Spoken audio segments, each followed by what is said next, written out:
గురించి ధ్యానం చేస్తూ ఉన్నాం. ఎందుకంటే మనం ఈ లోకానికి సంబంధించిన వాళ్ళము కాదు. ఎంతమంది ఈ లోకానికి సంబంధించిన వాళ్ళు చేతులు ఎత్తండి. ఈ లోకానికి సంబంధించిన వాళ్ళు ఎవరో చేతులు ఎత్తండి. ఎవరు గారా?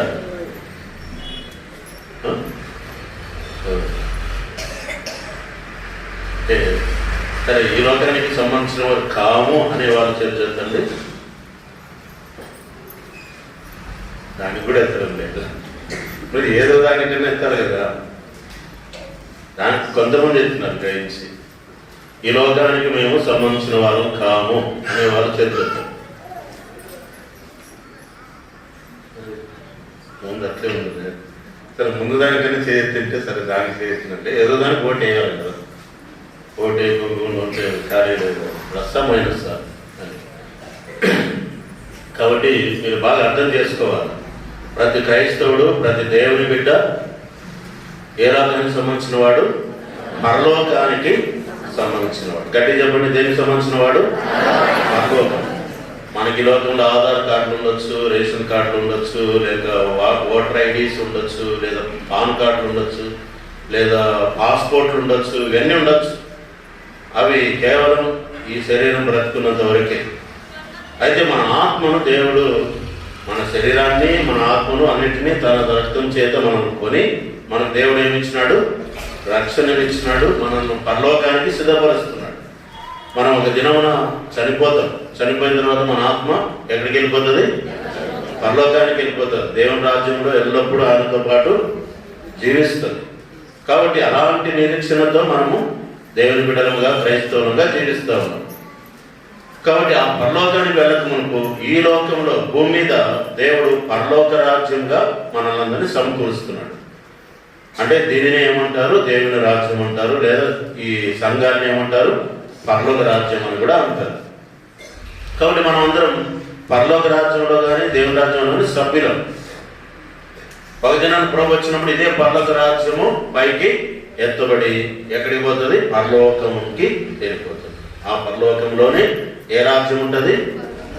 పరలోకపు దేవుని యొక్క రాజ్యము భూమి మీద ఉంది. కాబట్టి దీన్ని ఏమంటారంటే పరలోక రాజ్యము అంటారు. ఏమంటారు? దేవుడు ఏడున్నాడు? ఆ దేవుని యొక్క రాజ్యం ఏడుంది? భూమి మీద ఉంది. కాబట్టి ఈ రాజ్యాన్ని ఏమంటారు? ఈ సంఘాన్ని ఏమంటారు? పరలోక రాజ్యం అంటారు. ఒక దినానికి దేవుడు ఎత్తుకొని పోతాడు. కాబట్టి ఆ రాజ్య మర్మాలను గురించి బైబిల్లో రాసి పెట్టాడు. ఇప్పటికి దాదాపు 8-9 ఉపమానాల గురించి ధ్యానం చేస్తున్నాను. ఇది 10వ ఉపమానం అనుకుంటా. ఈ 10వ ఉపమానంలో మనము చదివిన భాగం మత్తయి సువార్త 25వ అధ్యాయము 14-15 ఈ 2 వచనాల్లో రాయబడింది. పలకండి, ఒక మనుష్యుడు దేశాంతరమునకు ప్రయాణమై తన దాసులను పిలిచి తన ఆస్తిని వారికి అప్పగించినట్లుండును. సార్, పరలోక రాజ్యం ఎట్లుండాలా? దేవుని బిడ్డలు పరలోక రాజ్యంలో ఎలా ఉండాలా? ఎలాంటి ప్రవర్తన కలిగి ఉండాలా? ఎలా ఉంటే ఎలాంటి స్థానం వస్తుంది అనే దాని గురించి చెప్తున్నాడు. ముఖ్యంగా ఈ ఉపమానము, ఇప్పుడు చదువుతున్న ఈ ఉపమానము పరలోక రాజ్యంలో దేవుని బిడ్డలు రాజ్యం చేస్తారంట. ఏం చేస్తారు? రాజ్యం చేస్తారంటే సింహాసనాల మీద కూర్చొని పరిపాలన చేస్తారు. ఏం చేస్తారు? పరిపాలన చేస్తారు. 1 కొరింథీ 6వ అధ్యాయము మనము 4వ వచనంలో మనం చూస్తాం. మీరు పరిశుద్ధులు, దేవుని దూతలకు తీర్పు తీరుస్తారని మీరు ఎరగరా అని వాక్యం రాయబడింది. అలాగే ప్రకటన గ్రంథము 2వ అధ్యాయము 26-27 వచనాలు చూస్తే అక్కడ సింహాసనములు ఉంటాయి. అక్కడ చదవండి అన్నమాట. మత్తయి సువార్త 2వ అధ్యాయం 26-27. క్షమించండి, ప్రకటన.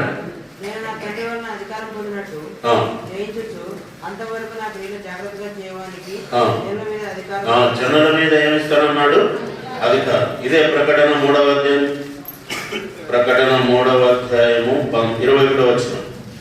నేను జయించి నా తల్లితో కూడా ఆయన సింహాసనం ముందు కూర్చుండి ఉన్న ప్రకారము జయించువాని నాతో కూడా నా సింహాసనం ముందు కూర్చుండనిత్తును. కాబట్టి మన దేవుడు ఈ పరలోక రాజ్యంలో ఎవరైతే నమ్మకంగా ఉంటారో, దేవుని యొక్క పవిత్రతను పరిశుద్ధతను కాపాడుకొని ఆయన వచ్చినప్పటికీ నమ్మకంగా జీవిస్తారో అటు వాళ్ళకి దేవుని రాజ్యంలో ఏమిస్తాడు? పరిపాలన చేసే ఆధిక్యత, అధికారము, సింహాసనము ఇవన్నీ ఇస్తాడు. కాబట్టి అలా పొందుకోవాలంటే మనం ఈ లోకంలో ఎలా జీవించాలి అనే దానికే ఈ ఉపమానం. సరే, ఈ ఉపమానం గురించి గత వారం మనం కొంతవరకు ధ్యానం చేస్తూ వచ్చినాం. ఈ ఉపమానము ఎలాంటి సందర్భంలో చెప్పబడిందో మనము ధ్యానం చేస్తూ వచ్చినాం. ఈ ఉపమానం యొక్క ప్రభు హెచ్చరికను కూడా మనము ధ్యానం చేసుకుంటూ వచ్చినాం. ముఖ్యంగా ఈ ఉపమానము వివరణ మనం చూస్తే గత వారం కూడా చెప్పుకుంటూ వచ్చాం. ఒక రాజు ఉన్నాడు, ఆయన దేశాంతరము వెళ్ళిపోతుంది. అంటే దూరదేశం, లేకపోతే మన భారతదేశం నుండి అమెరికాకు పోతున్నాడు అనుకోండి. అమెరికాకు పోవాలంటే కొన్ని నెలలు పడుతుంది.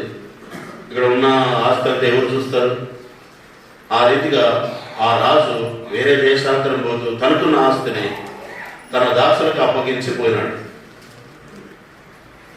ఫర్ ఎగ్జాంపుల్గా అడిగి చెప్పాడు, ఒకరికి 5 తలాంతులు, ఇంకొకరికి 2 తలాంతులు, ఇంకొకరికి 1 తలాంతు. అన్నీ ఉన్నాయని కాదు, చాలా ఉన్నాయి. ఫర్ ఎగ్జాంపుల్గా ఒకరికి 5 ఇచ్చిపోయినాడు, ఇంకొకరికి 2 ఇచ్చిపోయినాడు, ఇంకొకరికి 1 ఇచ్చిపోయినాడు. అలా ఇంకా మిగతా వాళ్ళందరికీ ఇచ్చిపోయినాడు, వెళ్ళిపోయాడు. మళ్ళా తిరిగి వచ్చినాడు. తిరిగి వచ్చిన తర్వాత తన దాసులకు అప్పగించిన ఆస్తిని అంతా తీసుకురాడని పిలిపించినాడు. వాళ్ళు తీసుకొచ్చినారు.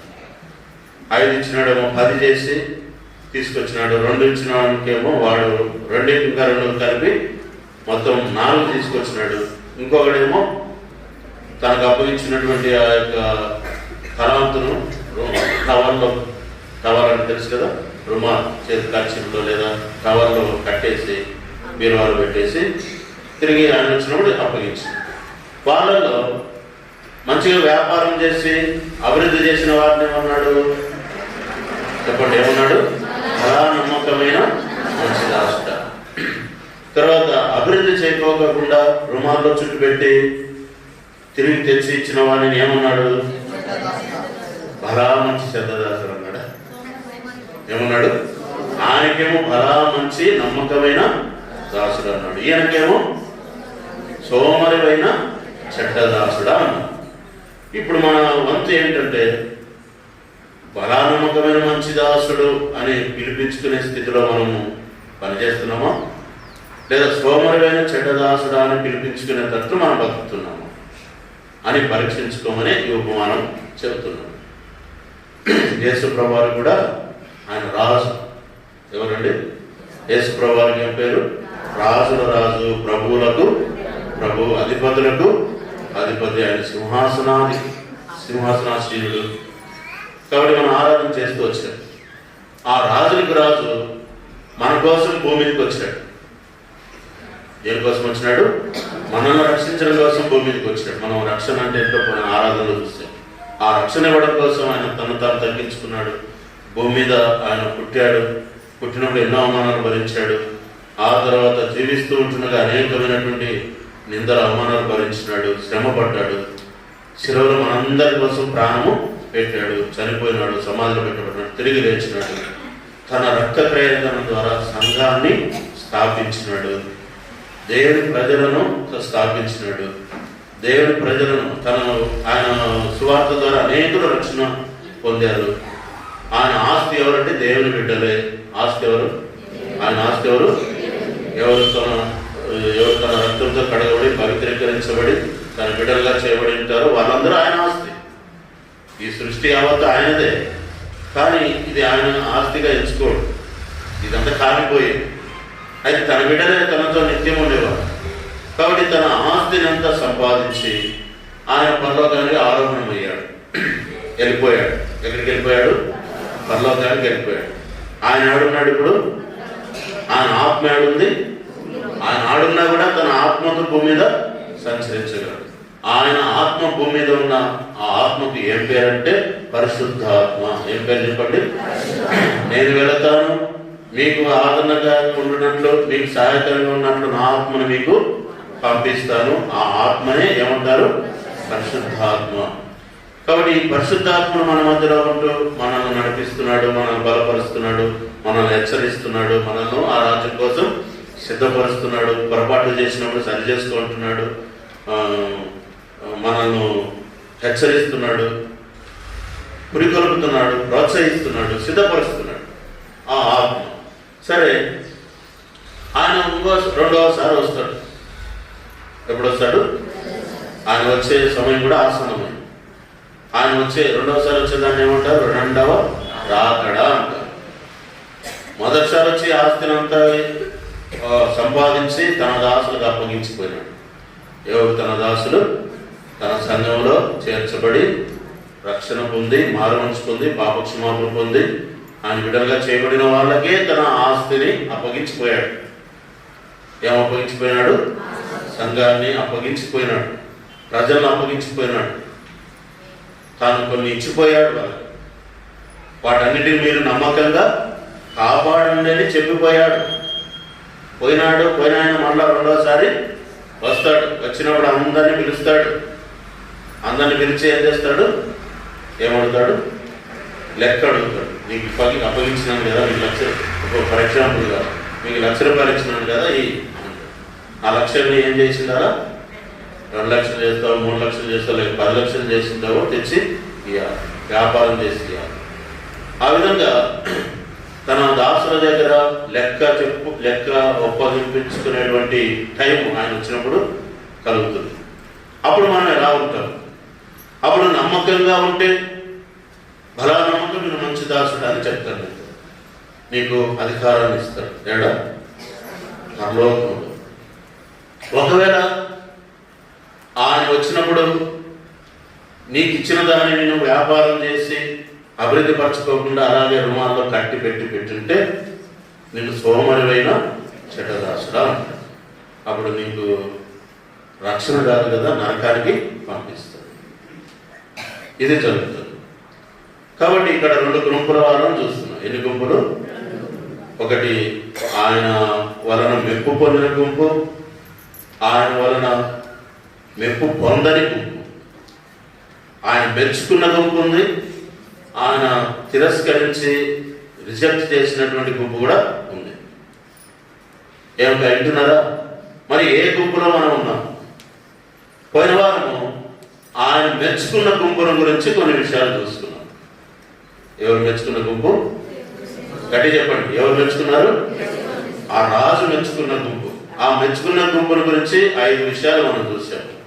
5 మనం చూసుకోలేదు, ఒక 2 అనుకుంటా, 2 చూసుకున్నాము. మొట్టమొదటిది ఆయన మెచ్చుకున్నటువంటి గుంపుల గురించి వాళ్ళు ఏమంట? నమ్మకమైన వారు. ఏమని చెప్పాడు? అలా నమ్మకమైన మంచిదాసుడ అంటే నమ్మకమైన వారు. రెండవది ఎరిగిన వారు అని చెప్పుకున్నాం. మూడవది వారు కష్టపడి సహించి పని చేశారు. మూడవది. నాలుగవది వారు యోగ్యులు. నాలుగవది ఏంటి? యోగ్యమైన వారు. ఐదవది వారు యథార్థవంతులు. ఆ మొదటి గుంపు దేవుడు రాజు మెచ్చుకున్న గుంపు 5 రకాలైనటువంటి వారికి లక్షణాలు కనబడుతున్నాయి. 5 మనం చూసుకోలేదు. పోయిన వారము ఒక 2 మాత్రమే చూసుకున్నాం. మొట్టమొదటిది నమ్మకమైన వారు. వాళ్ళు ఎటువంటి వారు చెప్పండి? కాబట్టి మొదట అందరికీ ఇచ్చేటప్పుడు వీళ్ళు నమ్మకస్తులు కాదు, వీళ్ళు మంచోడు కాదని ఏమైనా ఇచ్చినాడా? అట్లేమన్నా భేదాభిప్రాయాలు ఏమైనా పెట్టాడా? ఏ భేదం లేకుండా అందరికీ ఇచ్చిపోయాడు. వాళ్ళ సామర్థ్యాన్ని బట్టి. దేన్ని బట్టి ఇచ్చినాడంట? ఇక్కడ రాయబడింది చూడండి. మత్తయి సువార్త 25వ అధ్యాయంలో 14 చూడండి. వారి సామర్థ్యం బట్టి అనమాట. చదవండి. 15. ఒకడు ఒకనికి 5 ఒకనికి 2 ఒకనికి 1 ఎవరి సామర్థ్యం చొప్పున వానికి ఇచ్చి. పలకండి. ఎవరి సామర్థ్యము చొప్పున వానికి ఇచ్చి. ఎట్లా ఇచ్చినాడంట? ఎవరికి ఎంత సామర్థ్యం ఉందో అంత ఇచ్చినాడు. నువ్వు అనొచ్చు నాకేం చదువు లేదయ్యా అని అంటావు. నీకేది ఇచ్చినాడు అది ఇచ్చాడు. నీకు చదువు లేదు కదా అని నీకేం ఖాళీగా ఎట్లే. నీకేమి రాదయా, నీకు ఎవరు మాట్లాడేకి రాదు, పలికేది రాదు, ఆరాధన చేసేకి రాదు, ఏమి రాదు నీకు అసలు, నువ్వు ఏమి రాదని చెప్పి దేవుడు ఎవరైనా ధృవీకరించినాడా? నీకు చదువు రాకపోయినా, నీకు మాట్లాడేది రాకపోయినా, నీకేదో ఒక తలాంతి ఇచ్చిపోయాడు, నీకేదో ఒక పని ఇచ్చిపోయాడు. అది ఇక్కడ రాయనమాట, ఎవరిని సామర్థ్యం కొలది వానికి ఇచ్చిపోయాడు. అయితే నువ్వు దాంట్లో నువ్వు ఎట్లుండాలా? నమ్మకంగా ఉండాలని, ఉంటావని ఇచ్చిపోయాడు, నమ్మి ఇచ్చిపోయాడు. అయితే అందులో అపనమ్మకస్తులు తేలిపోయారు, అపనమ్మకస్తులు బయటపడ్డారు. ఎప్పుడు బయటపడ్డారు? లాస్ట్లో. మనం అందరం కలిసి ఉన్నప్పుడు అర్థం కాదు. ఆయన చర్చా వేదిక పెట్టి అందరి చేత లెక్క చెప్పించుకునేటప్పుడు మాత్రం తెలిసిపోతుంది. ఏం తెలిసిపోతుంది? అప్పుడు ఎవరు నమ్మకస్తులో, ఎవరు అపనమ్మకస్తులు. ఇప్పుడు నేను బాగున్నాను బా, నేను చాలా నేను తెలిసిన ఫస్ట్ ప్రైజ్ వస్తుంది అనుకున్న వాళ్ళు ఏమైపోతారు? లాస్ట్కి వెళ్ళిపోతారు. నేను ఇప్పుడు కరెక్ట్గా ఉన్నాను, నేను మంచి మనసుతో ఉన్నాను, దేవుడు నాకు ఇవ్వాలంటే నాకు ఇవ్వాల్సిందే అని అనుకునే వాళ్ళు ఎవరైనా ఉంటారా? ఒకవేళ ఆ విధంగా అనుకుని జీవిస్తే వాళ్ళు ఎక్కడికి వెళ్ళిపోతారు? లాస్ట్ అయిపోతారు. కాబట్టి ఆ విధంగా ఇప్పుడు ఎవరికి తెలుసుకోలేదు, అప్పుడు మాత్రం తెలుసుకోలేదు. కాబట్టి నమ్మకస్తులుగా ఉన్నారు. పోయిన వారం చెప్పుకున్నాము, దేశంలో నమ్మకస్తులైన వారిని తన యొద్ద నివాసం చేయడానికి కోరుతున్నాడు. కీర్తన 101:6. తన యొద్ద నివాసం చేయడకు, తన యొద్ద పరిచయం చేయడానికి నమ్మకస్తులైన వారి కోసం చూస్తున్నాడు అంట. నా యొద్ద నివసించినట్లు దేశంలో నమ్మకస్తులైన వారిని నేను కనిపెట్టుచున్నాను. ఎవరు కనిపెడుతున్నాడు? నమ్మకస్తులు. ఎక్కడున్నారు నమ్మకస్తులు? తర్వాత ప్రకటన గ్రంథం 2:10 ప్రకటన గ్రంథం 3:10 మరణం వరకు నమ్మకంగా ఉండమంటున్నాడు. ఇదిగో మీరు శోధింపబడినట్లు. చాలు, తర్వాత చదువుకోండి. మరణం వరకు నమ్మకంగా ఉండు అంటున్నాడు. కాబట్టి ఆయన దగ్గర ఎవరు కావాలి? నమ్మకస్తులు కావాలి. యేసు ప్రభువారు ఆరోహణమై పైకి పోతున్నాడు. ఎవరు పోతున్నారు? ఎప్పుడు పోయినాడమ్మా యేసు ప్రభువారు ఆరోహణమై? అక్కగారు, అన్నగారు ఎప్పుడు వెళ్ళిపోయారు?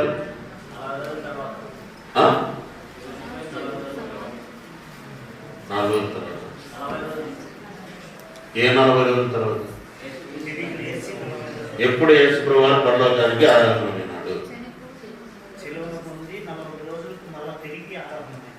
సెలవు మరణం పొందిన తర్వాత తిరిగి లేచినాక 40 రోజులు శిష్యులకు కనబడ్డాడు. 40 రోజుల తర్వాత కనబడి ఆ తర్వాత ఆరోహణమయ్యాడు. ఆ 40 రోజుల తర్వాత అంటే మరణించి తిరిగి లేచినాక 40 రోజులు కనబడిన తర్వాత ఆరోహణమయ్యాడు. పరిశుద్ధాత్ముడు ఎప్పుడు వచ్చాడు? ఆయన పోయినా 10 రోజులకు వచ్చాడు. ఆయన పోయిన 10 రోజుల కంటే ఈయన 40 రోజుల తర్వాత పోయినాడు. పరిశుద్ధాత్ముడు ఎప్పుడు వచ్చినాడు? 10 రోజులు. 40కి 10 యాడ్ చేస్తే ఎంత? 50 రోజులు కిందికి వచ్చింది. దాన్ని పెంతెకోస్తు దినం అంటారు. అప్పుడు ఆయన వెళ్ళిపోయేటప్పుడు అంట, ఆయన వెళ్ళిపోతున్నాడంటే ఒకడే పోతాడా? ఆయనతో ఎవరుంటారు? పరిశుద్ధుల. అప్పుడు పరిశుద్ధులే లేరు. అప్పుడు ఇంకా స్టార్టింగ్. ఇప్పుడు ఉండొచ్చు పరిస్థితులు. చరం ఏడుంది సార్, అది వేరే. యేసు ప్రభువారు మనకి ఆరోహణమయ్యేటప్పుడు ఆయనతో పాటు ఎవరుంటారా? దేవుని దూతలు ఉంటారు. ఎవరుంటారు చెప్పండి? ఆయనతో లక్షల దేవదూతలు ఉంటారు. ఆయన ఓడిపోతాడా? ఆయనతో దేవదూతలు ఉన్నారనమాట. దేవదూతలకు అధిపతులు ఉన్నారు, మిఖాయేలు మరియు గాబ్రియేలు. ఎవరున్నారు? లూసిఫర్ లేడు, మిఖాయేలు ఉన్నాడు, గాబ్రియేలు దూత అడిగాడు. ఏమని అడిగాడు? ప్రభా, నువ్వు ఇంత కష్టపడి పనిచేసి వచ్చినావు కదా, నువ్వు రక్తం కార్చినావు, శిలువలో చనిపోయినావు, సమాధిలో పెట్టమన్నావు, తిరిగి లేచినావు, ప్రజలందరి కొరకు ప్రాణం పెట్టి వస్తున్నావు కదా, మరి మిగిలిన పని అంతా ఎవరు చేస్తారు ప్రభా? మిగిలిన ఆ పని అంతా, ఆ బాధ్యత అంతా ఎవరు నిర్వర్తిస్తాడు ప్రభా అని అంటే, నా శిష్యులు అన్నాడు. ఏమన్నాడు? కట్టి చెప్పండి. ఎవరు చేస్తారు ప్రభా? నువ్వు వస్తున్నావు, ఇక్కడ పైకి వస్తున్నావు కదా, నువ్వు ఉంటే బాగుండేది, నువ్వు వస్తున్నావు కదా. ఎవరు చేస్తారంటే నా శిష్యులు చేస్తారు. మళ్ళీ ఇంకొక క్వశ్చన్, నీ శిష్యులు చేయకపోతే నీ శిష్యులు ఎవరు చేస్తారు? వాళ్ళు చేయకపోతే నేనేమి చేయను. ఏమన్నాడు? వాళ్ళు చేయకపోతే. అంటే దేవుడు తన దాసుల పైన ఎంతగా ఆధారపడినాడో చూడండి. ఆయన శిష్యుల పైన ఎంతగా ఆధారపడ్డాడో చూడండి.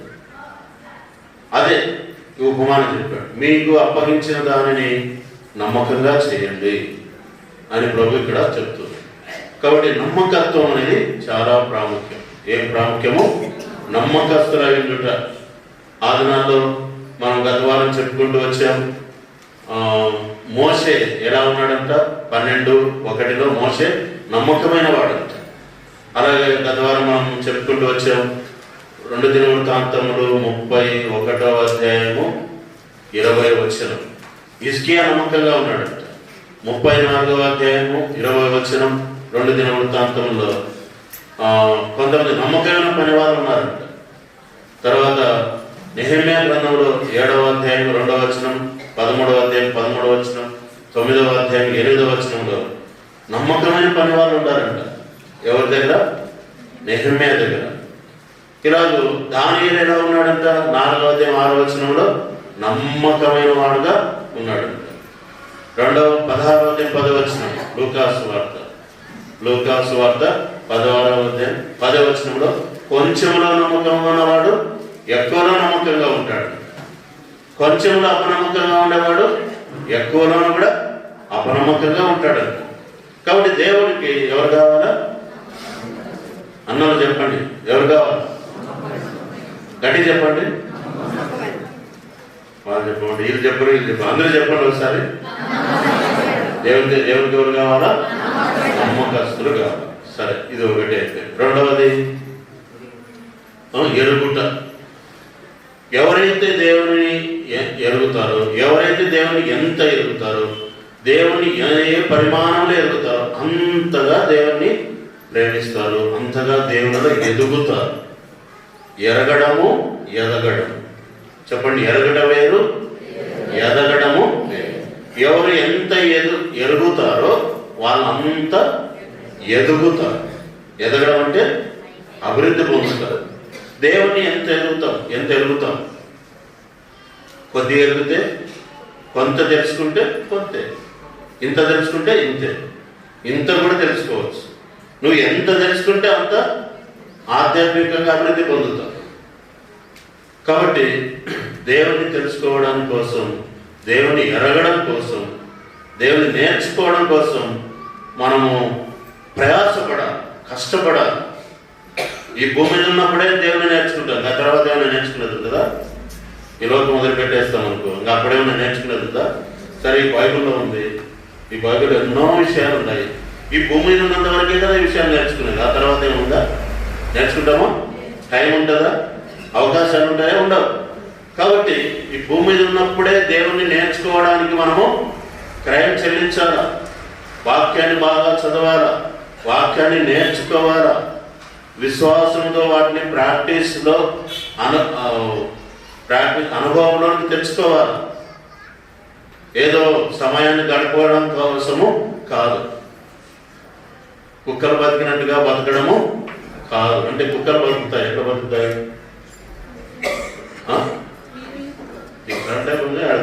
అట్లా కాదు. మనం ఏం చేయాలో భూమి మీద కొంత నేర్చుకోవాలా, ఇంకా ఎరగాల, అభివృద్ధిలోనికి రావాలా, ఆధ్యాత్మికంగా అభివృద్ధి పొందాలా. నువ్వు ఎంతగా ఎరుగుతావో అంతగా అభివృద్ధి పొందుతావు. చూడండి, దేవుడు మనల్ని ఎరగాల, మనము దేవుడిని ఎరగాల. చూడండి, ఆ మాట ఇక్కడ రాయబడింది. గలతీయులకు రాసిన పత్రిక 4వ అధ్యాయం. గలతీ పత్రిక 4వ అధ్యాయం. గలతీయులకు రాసిన పత్రిక 4వ అధ్యాయము. నాతో పాటు పలకండి. పలకమన్నప్పుడు గట్టిగా పలకండి, ఎందుకంటే కొంతమంది చదువు రాదు కాబట్టి, వాళ్ళు చదవలేదు కాబట్టి పలికిస్తూ ఉన్నారు. 4వ అధ్యాయము 8, 9. అందులో 9వ వచనం. ఇప్పుడు మీరు అమ్మ పరకాల ఇద్దరు వాళ్ళు లేపడుతుంది పక్కన పరకాల. ఇప్పుడు మీరు దేవునిని ఎరిగిన వారును మరి విశేషముగా దేవుని చేత ఎరగబడిన వారునై ఉన్నారు. ఏం చేయాలంట? దేవునిని మనం ఎరగాల, దేవుడు కూడా మనల్ని ఎరగాలి. మనం దేవుని ఎరగాల, దేవుడు మనల్ని ఎరగాలి. ఇప్పుడు అబ్రహాము దేవుని ఎరిగాడు, దేవుడు కూడా అబ్రహామును ఎరిగాడు. అది మనము చేయవలసిన పని. అబ్రహాము ఏమని ఎరిగాడు దేవునిని? మృతులలో నుండి సహా నా కుమారుని బయటకు తెచ్చుటకు దేవుడు శక్తిమంతుడు. ఎంత ఎరిగాడో చూడండి. నా కుమారుని బలి అర్పించిన నా కుమారుని ఎక్కడి నుండి తీసుకురాగలడు? చచ్చిపోయిన నా కుమారుని కూడా బ్రతికించే శక్తి కలిగిన వాడు అని అంతగా దేవుని ఎరిగాడు. దేవుడు కూడా అబ్రహాముని ఏమని ఎరిగాడు? 18:19 ఆదికాండం 18:19 చదవండి. ఆదికాండం 18:19. ఎట్లనగా నీవు అబ్రహామును గూర్చి తన తర్వాత తన పిల్లలను తన ఇంటి వారును నీతి న్యాయములు జరిగించు యెహోవా మార్గమును గైకొనుటకు నేను అతనిని ఎరిగి ఉన్నాను. అబ్రహాము వరకే కాదు, అతనికి అతని పిల్లలకు దేవుని మాటలను నేర్పించి నా కొరకు సిద్ధపరుస్తాడు అని దేవుడు అంటున్నాడు. కాబట్టి ఈలాగు మనం దేవునిని ఎంతగా ఎరుగుతుంటామో తెలుసుకుంటుంటామో అంతగా దేవుడు కూడా మనల్ని గమనిస్తూ ఉంటాడు, మన హృదయాన్ని చూస్తూ ఉంటాడు, పరిశీలిస్తూ ఉంటాడు. కాబట్టి మనం దేవుని ఎరగడం కోసం మన సమయాన్ని వెచ్చించాలి, బాగా దేవునికి నమ్మకంగా ఉండాలి. అందుకే దేవుని వాక్యంలో చూస్తే యోబును దేవుడు ఎరిగాడు, యోబు కూడా దేవుణ్ణి ఎరిగాడు. యోబును దేవుడు ఏ విధంగా ఎరిగాడో మొదటి వచనం ఆది యోబు గ్రంథం 1:1 వచనాల్లో రాయబడి, యథార్థవంతుడును న్యాయవంతుడును దేవుని భక్తులు కలిగి చెడుతనమును విసర్జించిన వాడు యోబు అని దేవుడు యోబుని గురించి ఎరిగాడు. యోబు దేవుని గురించి ఎరిగాడు. ఏమని ఎరిగాడు? 19:29 యోబు గ్రంథం 19:25 నా విమోచకుడు సజీవుడని నేను ఎరుగుదును. మన పని ఏంటంటే భూమి మీద దేవునిని ఎరగాలి, దేవుని తెలుసుకోవాలి. నువ్వు ఎంతగా దేవుని తెలుసుకుంటావో అంతగా దేవునికి నమ్మకంగా ఉంటావు. కొంతమంది అంటారు, నాకు ఏదైనా మేలు చేస్తేనే చర్చకు వస్తారు, లేకపోతే నేను రాను. నాకు దేవుడు ఏం చేసినాడు? ఇదే నన్ను ఎరిగింది. నేను అనుకున్నది జరిగితే దేవునికి వస్తా, నేను అనుకున్నది జరగకపోతే నేను చర్చికి రాను. ఏం పెట్టినావు అంటే ఏదో దానికోసం ఆశించి వస్తున్నావా? దేవుడు నీకు ఎన్ని ఇచ్చాడో అది ఏమైనా తెలుసా నీకు? మనకు దేవుడు ఇచ్చిన వాటికి మన తల వెంట్రుకలకు మించినవిగా ఉన్నాయి. వాటన్నిటికీ ఏం చేస్తావు మరి? కాబట్టి కొంతమంది తెలియచుకోకుండా ఎరగకోకుండా వాళ్ళు మాట్లాడుతుంటారు, దేవుని మీద అలుగుతుంటారు, దేవునితో ఏం చేస్తారు? అలిగి మాట్లాడుతూ వెళ్ళిపోతారు. అసలు రాని చర్చికి అంటారు. వీళ్ళు ఏమైనా దేవుని ఎరిగినట్లా? ఏమీ దేవుణ్ణి ఎరగదు. పసిపిల్లలు అలుగుతారు. పసిపిల్లలు అలిగినట్టుగా దేవుని మీద ఏం చేస్తారు? వీళ్ళు అలుగుతారు. అలిగే వారిని ఏమనుకోవాలా? ఏమనుకోవాలి? పసిపిల్లలు. ఎదుగుదల వీళ్ళకి లేదు. ప్రతిదానికి కోపడతారు, అంటే ప్రతిదానికి దేవుని మీద అలిగి వెళ్ళిపోతారు. వీళ్ళని ఏమనుకోవాలి మనం? పసిపిల్లలు, ఎదుగుదల లేని వాళ్ళు. అయితే అలా ఉంటే దేవునికి ఇష్టమా? ఇష్టం లేదు. మనం ఎదగాలన్నదే దేవుని యొక్క కోరిక. సరే, ఇది రెండవది ఎరుగుట. మూడవది మొదటి గుంపు వాళ్ళు, ఆయన చేత మెప్పు పొందిన వాళ్ళు ఏ విధంగా ఉండాలి? మొట్టమొదటి ఏంటి?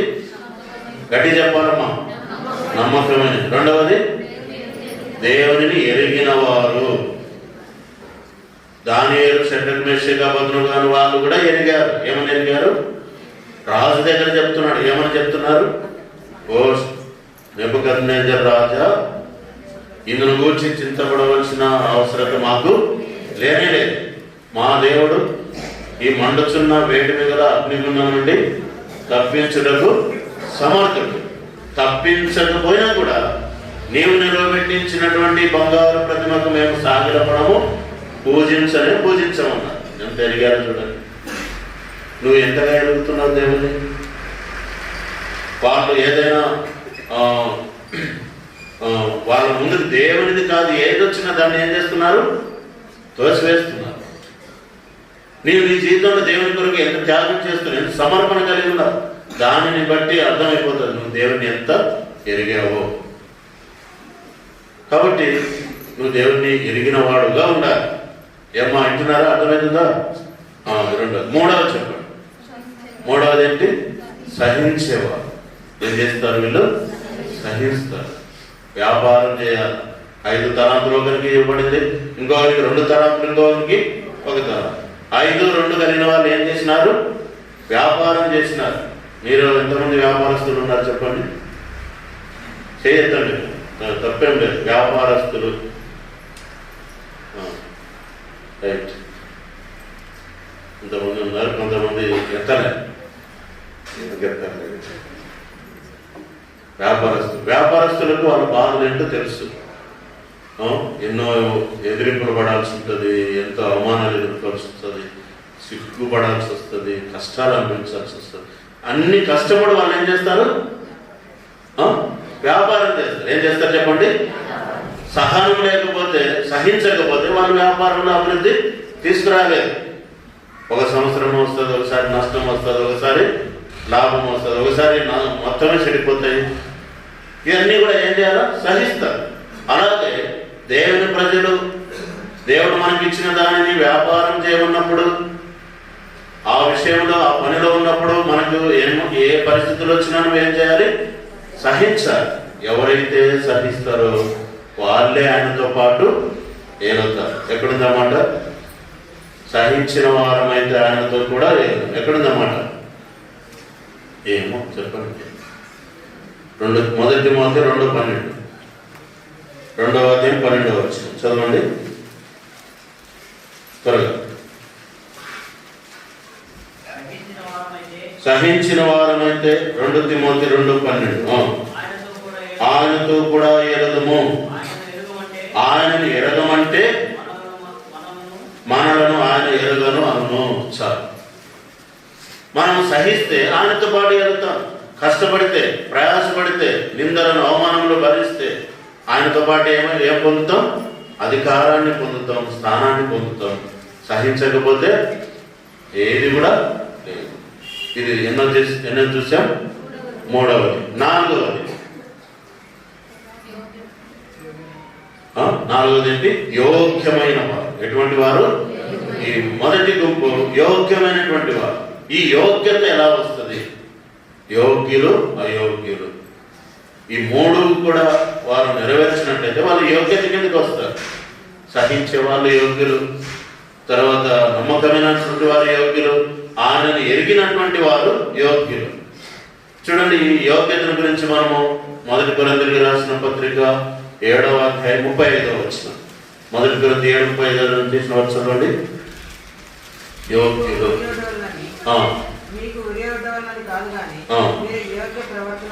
మీరు యోగ్య ప్రవర్తనులై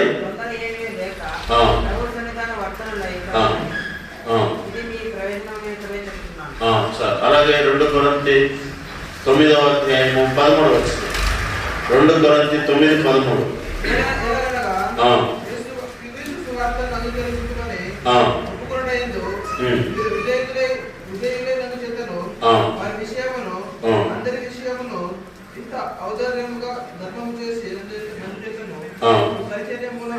ఈ పరిచర్య మూలంగా ఈ యోగ్యత కనబడినందున చాలు. పని చేస్తా ఉంటే ఏం కనబడుతుంది? యోగ్యత కనబడుతుంది. పని ఏమి చేయకపోతే యోగ్యత కనబడదు. కాబట్టి తర్వాత 10వ అధ్యాయము 18వ వచనం. 2 కొరింథీ 10 పలకండి. ప్రభువు మెచ్చుకున్న వాడే గట్టి వలకన్నమ్మ. ప్రభువు మెచ్చుకున్నవాడే యోగ్యుడు, కానీ తన్ను తానే మెచ్చుకున్నవాడు యోగ్యుడు కాడు. ఎవరు మెచ్చుకోవాలా? ప్రభు మెచ్చుకున్నవాడు యోగ్యుడు. కొన్నిసార్లు మనం కూడా మెచ్చుకుంటాం. మా పిల్లడు చాలా మంది, మా బిడ్డ చాలా ఎట్లుందని తెలుసా, ఆమె ఎట్లా చదువుతుంది, ఎంత టెక్నిక్గా, ఎంత తెలివి తెలుసా, మనం మెచ్చుకుంటుంటాం. అలాగే మనం కూడా మనుషులను పొగుడుతుంటాం. మనము మనుషులను పొగడం ద్వారా మనకు వచ్చే లాభం ఏమి? మనుషులు ఎప్పుడైతే నిన్ను పొగుడుతారో అప్పుడు నీకు శ్రమ అంటాడు వాక్యం. ఎవరు పొగడకూడదు? మనుషులు పొగడకూడదు. మనకు అది మనకేమొస్తుంది? శ్రమ వస్తుంది, నష్టం వస్తుంది. ఎవరు పొగడాలి? దేవుడు పొగిడితే, దేవుడు మెచ్చుకుంటే అప్పుడు మనకి ఘనత, ఆశీర్వాదం. అందుకే ప్రభు మెచ్చుకున్నవాడే యోగుడు, కానీ మనుషులు మెచ్చుకున్నవాడు యోగుడు. ఇప్పుడు కొంతమంది రాజకీయ మీటింగ్లలో స్టేజ్ మీదకి వచ్చి ఏం చేస్తుంటారు? మనుషులను మెచ్చుకుంటాడు. మా ఎమ్మెల్యే గారు, మా ఎంపీ గారు అది చేసినారని పొలదండ చేసి మెచ్చుకుంటుంటారు. ఇది ఏమైనా యోగ్యత? ఒకరినొకరు మెచ్చుకోవడం ఇది యోగ్యత? ఎవరు మెచ్చుకోవాలి? దేవుడు మెచ్చుకోవాలి. కాబట్టి దేవుని మెప్పు కొరకు చేయాలి. తర్వాత ఇంకా అనేక విషయాలు ఉన్నాయి. మొదటి తెస్సలోనిక 2వ తెస్సలోనిక 9వ అధ్యాయంలో అనేక విషయాలు ఉన్నాయి. మనకు టైం లేదు, ముగించుకుందాం. 4వది ఏంటి? యోగ్యత. యోగ్యుడవై ఉన్నావా? నీ యోగ్యత కనపరుచుకుంటున్నావా? దేవుడు మీద నిన్ను మెచ్చుకునేటట్టుగా చేస్తున్నావా, లేదా మనుషుల మెప్పు కోసం చేస్తున్నావా? పరీక్షించుకో. ఇది 4. 5వది యథార్థవంతులు. ఎవరండి? యథార్థంగా ఉండేటువంటి వారు. దేవుడు హృదయములను పరిశీలన చేస్తాడు. మనుషులు పై రూపాన్ని చూస్తారు, కానీ దేవుడు దేన్ని లక్ష్యం చేస్తాడు? హృదయాన్ని. కీర్తన 15వ అధ్యాయం చదువుకోండి, కీర్తన 24వ అధ్యాయం చదువుకోండి. అక్కడ ఆయనతో పాటు నివసించేవారు, ఆయనతో పాటు రాజ్యం చేసేవారు ఎవరంటే యథార్థవంతులు. కీర్తన 1వ అధ్యాయం మొదటి వచనం, క్షమించండి 15వ అధ్యాయం మొదటి వచనం. యెహోవా నీ గుడారంలో అతిథిగా ఉండదగిన వాడెవడు? నీ పరిశుద్ధ పర్వతం మీద నివసింపదగిన వాడెవడు? యథార్థ ప్రవర్తన కలిగి నీతిని అనుసరించు, హృదయపూర్వకముగా నిజము పలుకువాడే. ఇతడే దేవుని వలన మెప్పు పొంది ఆ దినమున రాజ్యము పరిపాలన చేసేటువంటి యోగ్యతను పొందుకుంటాడు. మరి ఇంకెవరును కాదు. ఈ 5 రకాలైన వ్యక్తులు చూస్తారు. ఇప్పుడు రెండవ గుంపు ఏం పేరు? వారు దేవుని మెప్పు పొందని వారు. ఎవరు? ఒకటేమో ఒక గుంపు దేవుని మెప్పు పొందిన వారు ఉన్నారు, రెండవ గుంపు దేవుని మెప్పు పొందని వారు ఉన్నారు. ఈ గుంపుల గురించి మనం ఏం చెప్పుకోవచ్చు? ఇవే అపనమ్మకస్తులు. చెప్పండి. తాను అప్పగించిన దాంట్లో నమ్మకంగా ఉండలేని వారు, మోసగాండ్రు, అపవిత్రులు, అబద్ధీకులు, భయపడేవారు. ఏమని చెప్పచ్చు? వీళ్ళు భయపడేవారు. చూడండి, ఇతరులు భయపడ్డాడంట. ఏమరా, నీకు ఒకటే ఇచ్చాను కదా, ఒకదాన్ని 2 చేయడానికి ఏం పెద్ద కథ, ఎందుకు చేయలేదు అని రాజు అతన్ని ప్రశ్నిస్తే ఏమన్నాడంటే అతడు, చదవండి అన్నమాట. మత్తయి సువార్త 25వ అధ్యాయము. అతడు వచ్చి ఏమన్నాడు చూడండి అన్నమాట. చదువులో తీసినవాడు చదువు. 25వ అధ్యాయము. అలాగా దానిపై ఇంకోటి 24. తర్వాత ఒక తలాంతు తీసుకుని వాడు వచ్చి,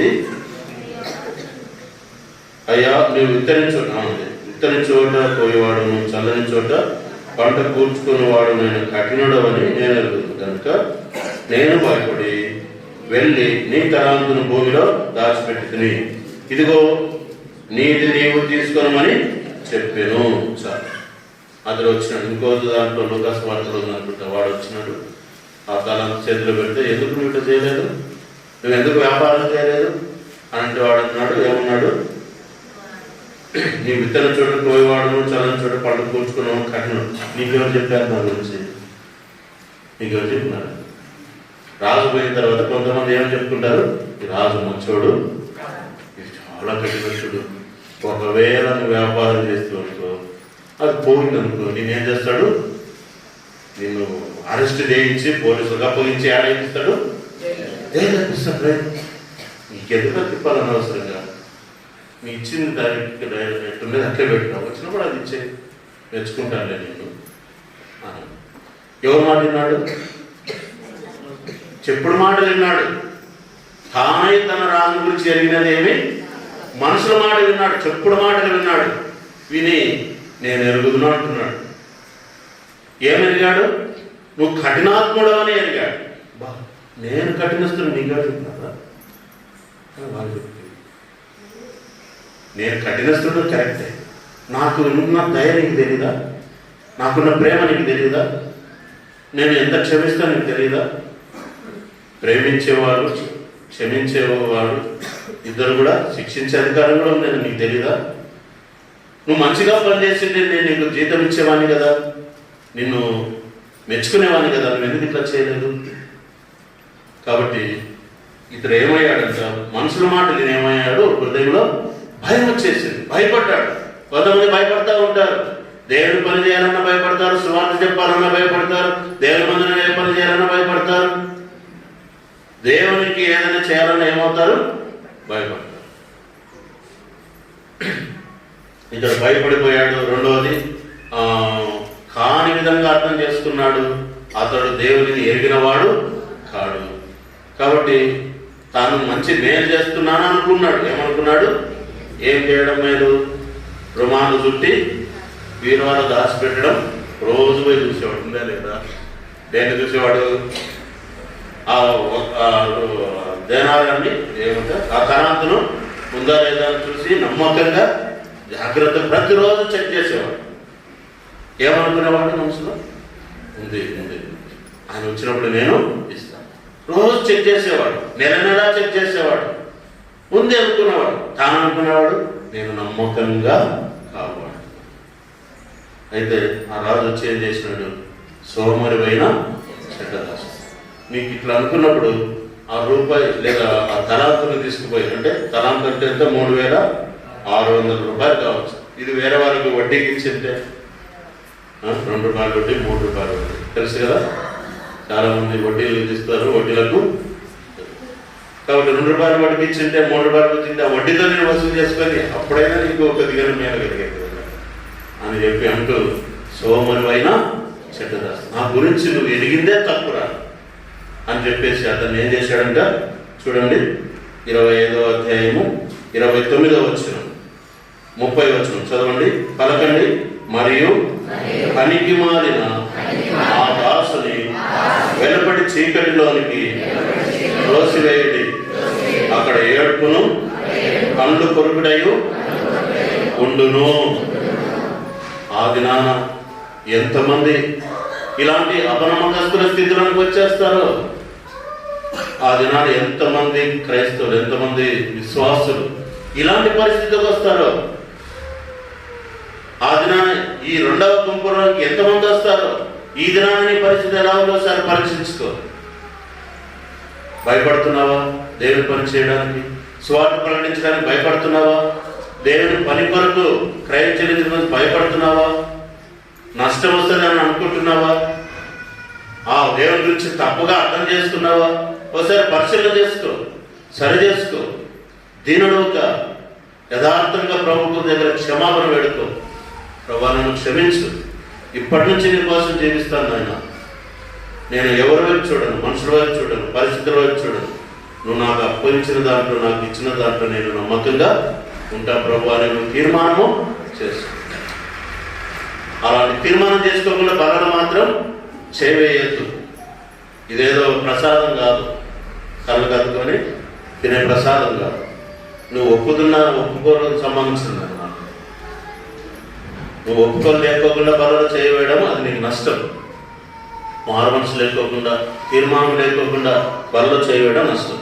ఇప్పుడు ప్రాముఖ్యమైన విషయాలు, ఒకటి, వాళ్ళకైతే తరాంతులు అప్పగించాడు, వాళ్ళకైతే డబ్బు ఇచ్చిపోయాడు, వాళ్ళకైతే ఏదో వ్యాపారం చేయడం ఇచ్చిపోయాడు, అది ధనం. ఇప్పుడు మనకిచ్చింది ఏంటి? మనకేమిచ్చినాడు? మీరు అంటారు నాకేమీ లేదు, చచ్చిపోతే నాకేమీ లేదు. ఒక బైబిల్ చేతులు పెట్టారు, ఏం పెట్టినారు? అది కూడా నేనే బైబిల్ నేనే ఏం చేసినాను? 200, 300, 500, 1000 రూపాయలు నేనే కొన్నాను. నాకేమి ఇచ్చినారు అనొచ్చు. నీకు ప్రభు నమ్ముకున్నాక మానవసు పొందిన తర్వాత దేవుని మందిరానికి వస్తూ ఉంటుండగా, బాప్తిసం తీసుకొని ఉంటుండగా దేవుడు నీకు ఏమిచ్చాడు? ఏమిచ్చాడో ఎరగడం ప్రాముఖ్యం. చాలా మందికి ఏమిచ్చినారో వాళ్ళకి తెలియదు. ఏమిచ్చాడు అని తెలుసుకోవడం ముఖ్యం. మొట్టమొదటిది చూడండి, ఇవి మాత్రం రాసుకోండి లేదా గుర్తుపెట్టుకోండి. చదువు రాకపోతే ఇవన్నీ గుర్తుపెట్టుకోవాలా, ఇవి రాసుకోవాలా, ఈ మైండ్లో పెట్టుకోవాలా. వీటిని మనం కలిగి ఉండాలి. దేవుడు నీకు ఏమేమి ఇచ్చాడు, వాటితో నువ్వు అవి ఇచ్చిన వాటిని గుర్తుపెట్టుకొని వాటితో నువ్వు ఏం చేయాలి? వ్యాపారము చేయాలి, డబల్ చేయాలి, త్రిబుల్ చేయాలి. కానీ రుమాల్లో మాత్రం చుట్టి బీరువాలు పెట్టద్దు. మొట్టమొదటి దేవుడు నీకు ఏమిచ్చాడంటే దేవుని ప్రేమనిచ్చాడు. ఏమిచ్చాడు చెప్పండి? దేవుని ప్రేమను ఇచ్చాడు. అంతకు మునుపు యేసుప్రభు నమ్మకం మునుపు నీకు ప్రేమ ఉండొచ్చేమో, అది దేవుని ప్రేమ కాదు. అది నీ స్వార్థపూరితమైన ప్రేమ, అది నీ స్వలాభం కొరకైనటువంటి ప్రేమగా ఉండొచ్చు. కానీ దేవుని నమ్ముకున్నాక దేవుడు నీకు తన ప్రేమనిచ్చాడు. చూడండి, రోమీయులకు రాసిన పత్రిక 5వ అధ్యాయం 5వ వచనం చదవండి. రోమా 5:5.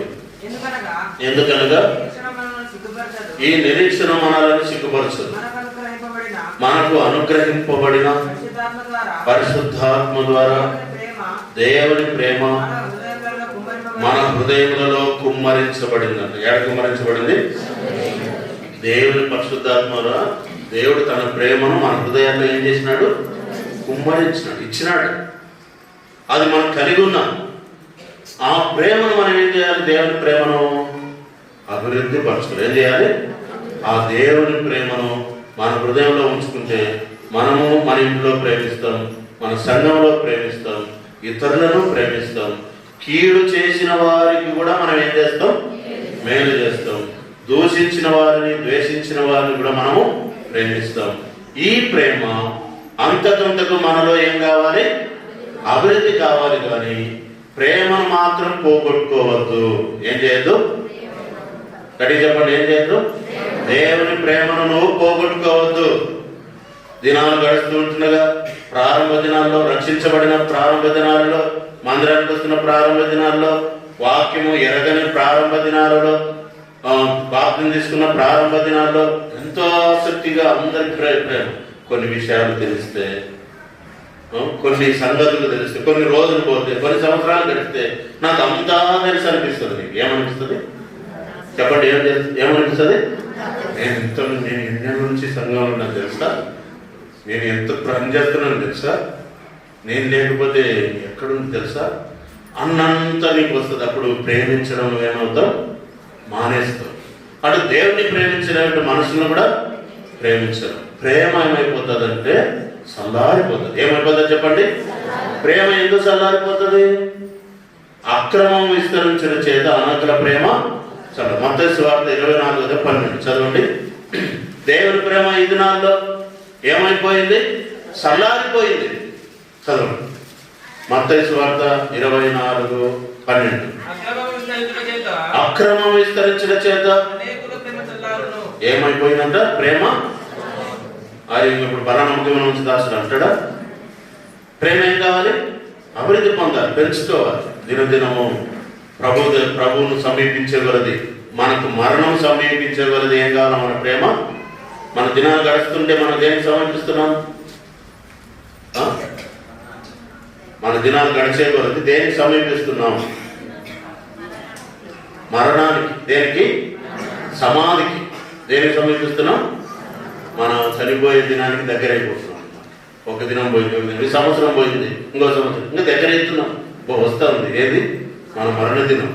ఆ దినం సమీపించగలది. మనలో ప్రేమ ఏం కావాలి? అభివృద్ధి చేసుకోవాలి. అక్రమం విస్తరించిన చేత అనేకుల ప్రేమ చల్లారిపోతూ ఉంది. కాబట్టి ఇంకా చోట ప్రేమను అభివృద్ధి పరచుకోవాలని ఇంకా కొన్ని రెఫరెన్స్లు ఉన్నాయి. నాకు టైం లేదు, ముగించుకుందాం. దేవుడు మనలో ఏం పెట్టాడు? ప్రేమ పెట్టాడు. ప్రేమను పెంచుకుంటున్నావా? అభివృద్ధి పరుస్తున్నావా? దేవునిని ప్రేమించగలుగుతున్నావా? దేవుని కార్యాలను ప్రేమించగలుగుతున్నావా? వాక్యాన్ని ప్రేమించగలుగుతున్నావా? ఆరాధనను ప్రేమించగలుగుతున్నావా? దేవుని మందిరాన్ని ప్రేమించగలుగుతున్నావా? ప్రారంభ దినాలు రక్షించబడినప్పుడు అన్ని కార్యక్రమాలకు వస్తాం. సంఘ ప్రార్థనకు, బైబిల్ స్టడీకి, సిస్టర్స్ మీటింగానికి, ఇంకా కొంచెం పొజిషన్ పెరిగే కొలది ఆదివారం వస్తాం. ఏమొస్తాం? కుంగాకులు జరుగుతుంది, కొన్ని ఆదివారాలు కొడుతాం. ఇంకా కొన్ని రోజులు పోతే కొంత లేటుగా వస్తాం, మళ్ళీ ముందు వెళ్ళిపోతాం. అంటే నీలో ప్రేమ పెరుగుతుందా తగ్గుతుందా? ఉండే కొద్ది పెరగాలా తగ్గాలా? మరి నీలో పెరుగుతుందా తగ్గుతుందా? ఒకసారి చూసుకో. ఆదివారం నుంచి ఆదివారం కనబడుతున్నావంటే నీలో ప్రేమ ఏమి? అది లేటుగా వస్తున్నావంటే అసలు నువ్వు దేవుని ప్రేమించడంలో బయటికి అనుకోవచ్చు, నేను మంచిగా ప్రేమిస్తున్నా, ప్రజలు కనబడినప్పుడు ప్రజలు చెప్తున్నా, బయట చేత పట్టుకుంటున్నాను నువ్వు అనుకోవచ్చేమో. కానీ దేవుడు ఖ్యాలి చేసినప్పుడు మాత్రం నువ్వు అపనమ్మకమైన స్థితిలోకి వెళ్ళిపోతావేమో. దేవుని ఆత్మ నేను హెచ్చరిస్తావు, నీ ప్రేమ పెరగాలి. మొదటి. రెండవది, దేవుడు నీకు ఏమో అప్పగించినాడు అంటే కృపనిచ్చాడు. ఏమిచ్చినాడు? కృప. యోహాను సువార్త 1:16. యోహాను సువార్త 1:1. దేవుడు నీకు కృప ఇచ్చాడు. ఆయన పరిపూర్ణతలో నుండి మనమందరము కృప వెంబడి కృపను పొంది. ఏం పొందినామండి? ఇక్కడ కూర్చున్నామంటే దేవుని కృప. రక్షణ పొందినామంటే దేవుని కృప. మందిరానికి వస్తున్నామంటే దేవుని కృప. మనం ఏమంటాం? దేవుని కృప అండి. మీ కొడుకు పాస్ అయినట, సీట్ వచ్చిందంట, దేవుని కృప అండి అంటాం. ఏమంటాం? దేవుని. అంటే మనకి ఏది ఇచ్చినా కూడా ఏం పొంది? ఎవరి ద్వారా పొందినాం? దేవుని కృప ద్వారానే పొందాం. దీన్ని ఏమంటారు? కృప అంటారు. మనం కృప పొందుకున్నాం. అయితే ఈ కృపను మనం ఏం చేసుకోవాలా? అభివృద్ధి చేసుకోవాలి. ఏం చేసుకోవాలా? మరియా దయాప్రాప్తురాలా నీకు శుభము. ఏమన్నది? దయాప్రాప్తురాలా నీవు ప్రభు వలన కృప నొందిన దానవైతివి. ఏం పొందింది మరియా? కృప పొందింది. ఎంతో మంది కన్యకలు ఉన్నారు. ఆమె గర్భంలోనే రక్షకుడు జన్మించబడడానికి కారణం ఏంటి? ఆమె ఏం పొందింది? ఏమి వలన? కృప పొందింది. కాబట్టి నీవు కూడా కృపను పొందావు. దాన్ని ఏం చేసుకోవాలి? అభివృద్ధి పరచుకోవాలి. 2 కొరింథీ 6:2. ఈ కృపను కొంతమంది ఏం చేసుకుంటారంట? వ్యర్థం చేసుకుంటారు. 6:2. 2 కొరింథీ 6:2. అనుకూల సమయమందు నీ మొర ఆలకించితిని, రక్షణ దినమందు నిన్ను ఆదుకొంటిని.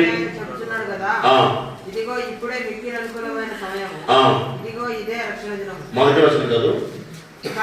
కాగా మేము ఆయన తోడి పరివారమై పలకండి, మీరు పొందిన దేవుని కృపను.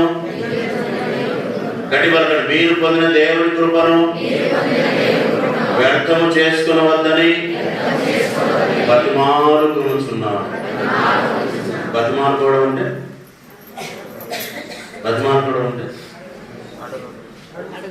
అడగడమా? బతిమాలుకోవడం అంటే అడగడం. కాళ్ళు పట్టుకుంటారా, నీ సేవ పట్టుకుంటారా, వినడా అన్నమాట అన్నట్టు దాన్ని అన్నాడు. అది బతిమాలుకోవడం అంటే కాళ్ళు పట్టుకొని, సేవ పట్టుకొని, మూతి పట్టుకొని, పెదవులు పట్టుకొని, గడ్డం పట్టుకొని చెప్పడం ఏమంటారు? దీన్ని బతిమాలడం. దైవజనుడు ఆ బిడ్డలను ఏం చేస్తున్నాడు? మీరు పొందిన కృపను వ్యర్థం చేసుకోవద్దని. అంటే మనం దేవుని కృప పొందాం, దాన్ని అధికం లేకపోతే ఏం చేసుకుంటాం? మనం వ్యర్థం చేసుకుంటాం. కొంతమంది కృపలో తొలగిపోయారు, అతిశయించారు, గర్వించారు, తిరిగి పాపం చేశారు. ఏమైపోయారు? కృపలో నుండి తొలగిపోయారు. కృపలో లేరు. ఇప్పుడు వాళ్ళు ఏం చేసుకున్నారు? వాళ్ళు వ్యర్థము చేసుకున్నారు. సహోదరుడు, సహోదరి, దేవుడు నీకు ఇచ్చిన ఆ కృపను నువ్వేం చేసుకోవాలా? కృప వెంబడి కృపను పొందుకోవాలి, వ్యర్థం మాత్రం చేసుకోవాలి. ఇది రెండవది. మూడవది, వీటికి ఎన్నో రెఫరెన్స్లు ఉన్నాయి, టైం లేదు కాబట్టి 10 విషయాలు ఉన్నాయి, ముగించుకోవాలి, అయిపోతుంది. లాస్ట్కి వచ్చినాం.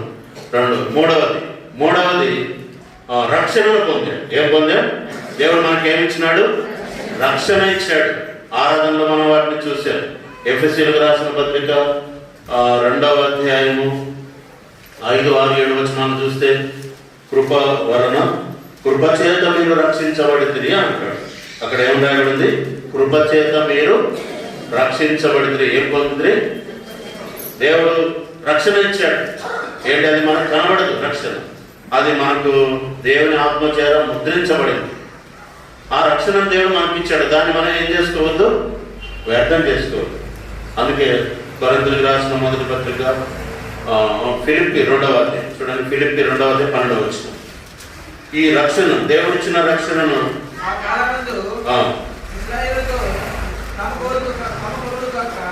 ఫిలిప్పీ 2:12 కాగా నా ప్రియులారా మీరెల్లప్పుడూ విధేయులైన ప్రకారం నా ఎదుట ఉన్నప్పుడు మాత్రమే కాక మరి ఎక్కువగా నేను మీతో లేని ఈ కాలమందును భయంతోను వణుకుతోను మీ సొంత రక్షణను ఏం చేసుకోవాలా?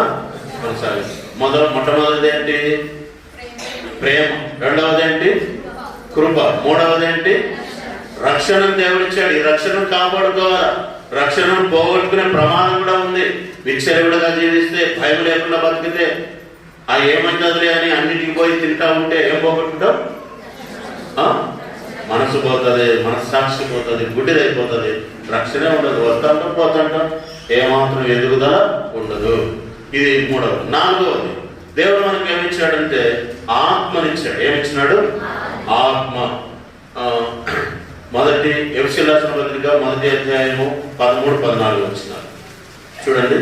దేవుడు తన ఆత్మను మనకి ఇచ్చాడు. ముందు వెనక చదివితే వినబడదు.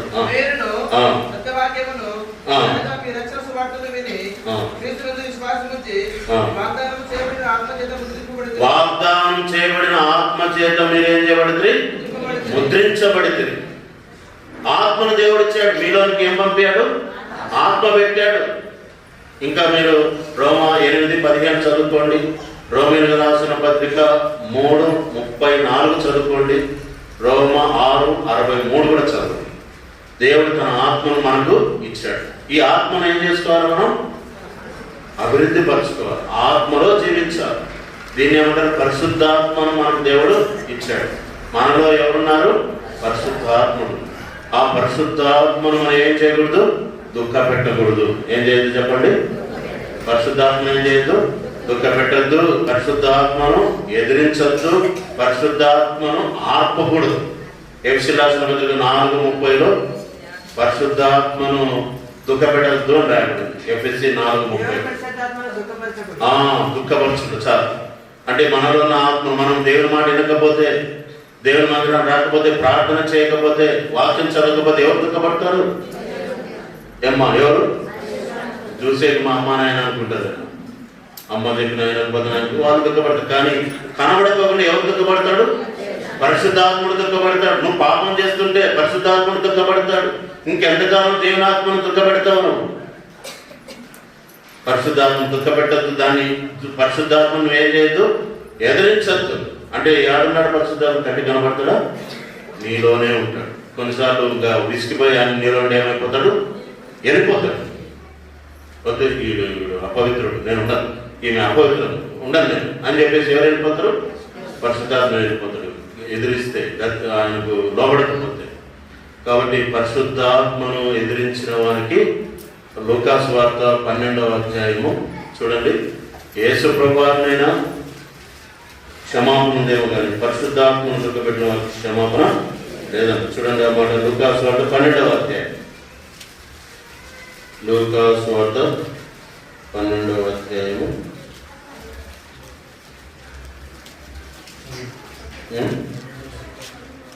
12వ. మనిషి కుమారుని మీద వ్యతిరేకంగా ఒక మాట పలుకువానికి పాప క్షమాపణ కలుగును గాని పరిశుద్ధాత్మను దూషించువానికి క్షమాపణ లేదు. ఎవరికి క్షమాపణ లేదు? పరిశుద్ధాత్మను. అంటే పరిశుద్ధాత్మను దూషించడం అంటే ఆ ఆత్మ పొందిన వాళ్ళను దూషించడం. పరిశుద్ధాత్ముడు మనుషుల్లో ఉన్నాడు, దైవ జనులలో ఉన్నాడు. దేవుని చేత ఏర్పరచుకున్న వారిలో ఎవరున్నారు? పరిశుద్ధాత్ముడు ఉన్నాడు. వాళ్ళను దుఃఖపెడితే ఎవరు దుఃఖపెట్టినట్లు? పరిశుద్ధాత్మను. వాళ్ళని ఎదిరిస్తే ఎవరు ఎదిరించినట్లు? పరిశుద్ధాత్మను ఎదిరించినట్లు.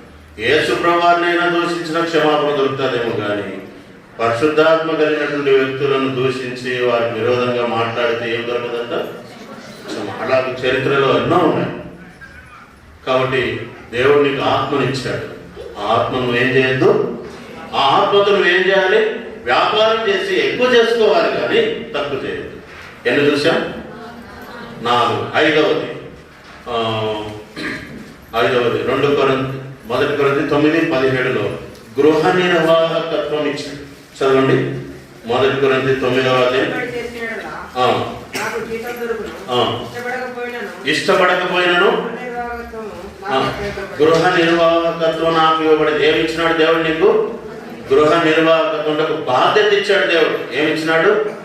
నేను రక్షించబడిన తర్వాత ఇంకేముంది లేదా అని బాధ్యత రహితంగా ఉండడం కదా. నేను ముసలాయన అయినానులే, నేను ముసరామనైనానులే, నాకు కాలు పని చేయడం లేదు, నా చేతులు పని చేయడం, నేనేం చేస్తాను అనుకోకూడదు. దేవుడు నీకు ఇచ్చాడు పని, దాన్ని గ్రహించు. ఆ పనిని నువ్వేం చేయాలి? జరిగించాలి. నువ్వు ఏమి చేయలేకపోయినా నువ్వేం చేయగలవు? ప్రార్థన చేయగలవు. అక్కడే కూర్చొని ఎక్కడికి పోకుండా అక్కడే కూర్చొని చేసేది ఏంటి? ప్రార్థన. అదైనా నువ్వు చేయకపోతే దేవుడు నిన్నేమడుగుతాడు? లెక్క అడుగుతాడు. కాబట్టి గృహ నిర్వాహకత్వం, దేవుని మందిరంలో ఎన్నో పనులు ఉన్నాయి, బాధ్యతలు ఉన్నాయి. అవి నీకు అప్పగించినప్పుడు వాటిని నువ్వేం చేయొద్దు? నిర్లక్ష్యము చేయొద్దు. అది నీ సొంత పనుల కంటే ఎక్కువగా పనిని జరిగించాలి. అప్పుడు దేవుడు నీకు ఏమిస్తాడు? ప్రతిఫలం ఇస్తాడు. ఆ దాంట్లో నమ్మకంగా లేకపోతే సోమరివైన చెడ్డదాసుడా అంటాడు. నేనేంది, నాకేం పని, వస్తా అంటాను పోతా అంటాను, నాకేముంది లేని అనుకుంటావా? అలాగే చదువుతున్నాను దేవుడు నేను ఏమంటాడు? చెప్పండి. సోమరివైన నాకు పనులు ఉన్నాయండి, పనుల్లో చాలా పనులు ఉన్నాయి, ఆ పనులు చెప్పండి, దేవుని మందిరంలో పనులు నాకెప్పుడు ఎవరో చేసుకుంటారు అనుకుంటే దేవుడిని ఒక దినాన్ని ఏమంటాడు? నీ పనులు నువ్వు చేస్తున్నావు కానీ దేవుడి పనులు ఏం చేస్తున్నావు? సోమరివైన చెడ్డదాసుడా అంటాడు. ఇది ఎన్నో చూసాం? 5. 6వది ఆయన పరిచర్య నీకు అప్పగించాడు. చూడండి, కొలస్సీలకు రాసిన పత్రిక 4:17 వచ్చిన కొలస్సీ 4:17 ముగించుకుంటాం, త్వరగా ముగించుకుందాం. కొలస్సీ 4:17 మరియు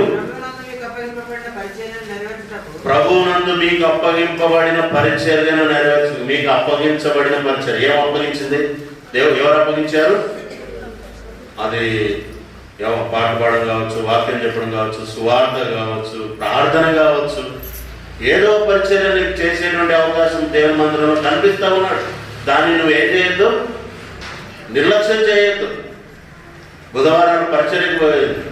బుధవారం పరిచర్యకు పోయే వాళ్ళు ఎక్కడికి రావాలి? ప్రార్థన పరిచర్యకి రావాలి. ప్రార్థన పరిచర్యకి రాకుండా బుధవారం పరిచర్య ఏం చేస్తావు? ఇక్కడ ప్రార్థన పరిచర్యలో నమ్మకంగా లేకపోతే మామూలు బయటకు పోయి చెప్పేది ఏం ఫలితం వస్తుంది? కాబట్టి పరిచర్య అనేది దేవునికి ఉపయోగపడు.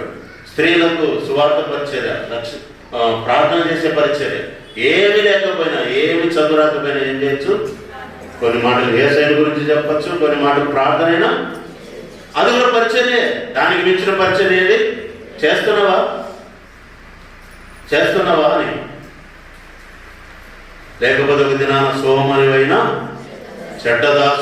చెడ్డదాసురాలా, అందరినీ ఒకటే పేరే. ఆ దినాన అక్కడ అందరూ ఒకటే, అక్కడ స్త్రీ పురుషుడు అనేది ఉండదు.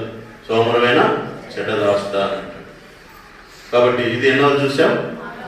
6వది పరిచర్య. దీని గురించి కొన్ని రెఫరెన్స్లు ఉన్నాయి, ముందుకెళ్తాం. 7వది మనకి ఏం అప్పగించాడంటే సువార్త అప్పగించాడు. ఏం అప్పగించాడు? తిమోతికి రాసిన మొదటి పత్రిక 1వ అధ్యాయం 8, 9, 10, 11 చదువు. సువార్త అప్పగించాడు. తిమోతికి రాసిన మొదటి తిమోతి 1వ అధ్యాయం 8, 9, 10, 11 శ్రీమంతుడగు దేవుడు నాకు అప్పగించిన ఆయన మహిమగల సువార్తను. చాలు. ఏం అప్పగించాడంట? సువార్త మహిమగలది. సువార్త యేసు ప్రభువును చూపెట్టేది. ఈ సువార్తను నేను నిర్లక్ష్యం చేస్తున్నావా? సువార్త విషయంలో నువ్వు నిర్లక్ష్యంగా ఉన్నట్లయితే దేవుడు ఒక దినాన సోమరివైన చక్రరాశి. సువార్త అంటే ఏదో మనం ప్రొసెషన్లో వెళ్ళినప్పుడే, బస్సులో పోయినప్పుడే సువార్త కాదు. నువ్వు ఒక్కడ పోయినా కార్యక్రమం ఏం చేయొచ్చు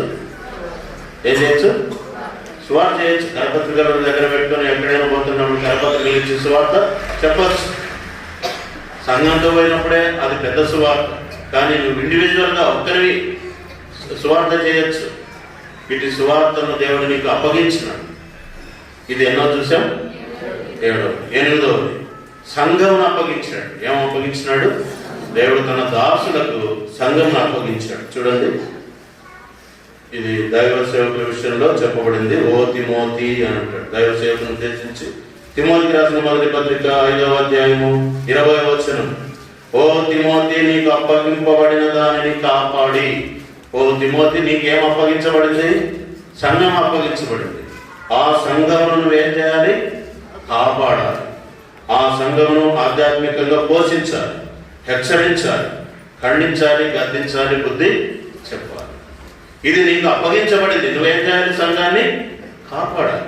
ఇది దైవదాసులకు, దైవ సేవకులకు దేవుడు ఇచ్చినటువంటి హెచ్చరిక. సరే, ఇంకో చూడ, ఇది ఎన్నో చూసాం?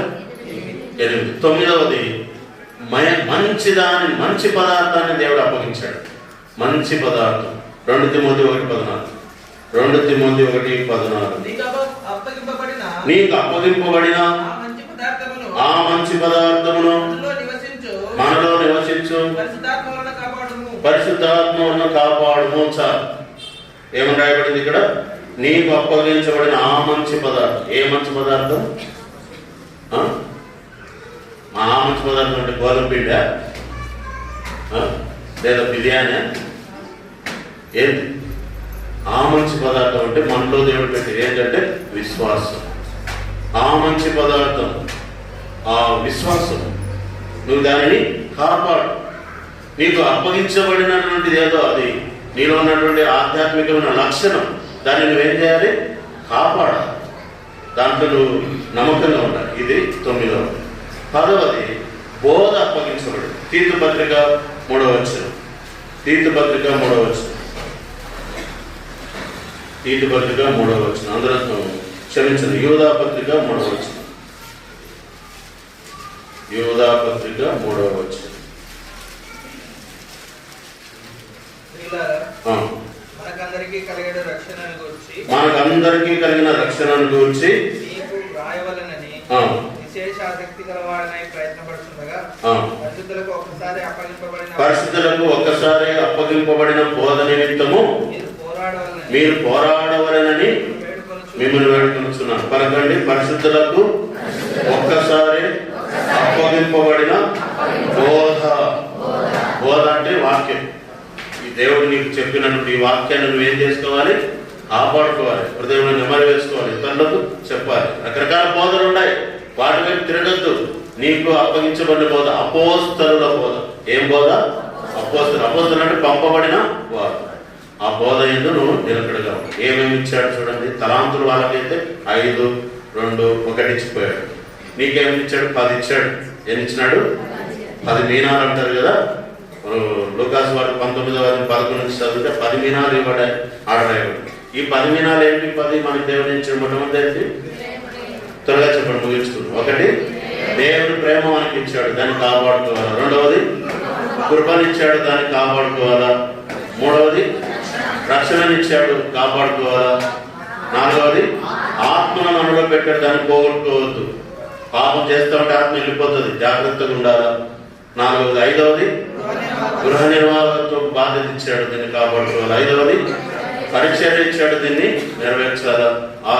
7వది సువార్తలు ఇచ్చాడు, దీన్ని జరిగించాలా, ఆపివేయద్దు. తర్వాత సంఘాన్ని ఇచ్చాడు, పోషించాలా. తర్వాత మంచి పదార్థాన్ని ఇచ్చాడు, దాన్ని కాపాడుకోవాలా. తర్వాత బోధనిచ్చాడు, దాని ప్రకారం పాటించాలి. అప్పుడు ఏమంటాడు? బలా నమ్మకమైన మంచి దాసుడా. మోకరించండి, కళ్ళు మూసుకోండి, ప్రార్థనలో ప్రవేశిద్దాం.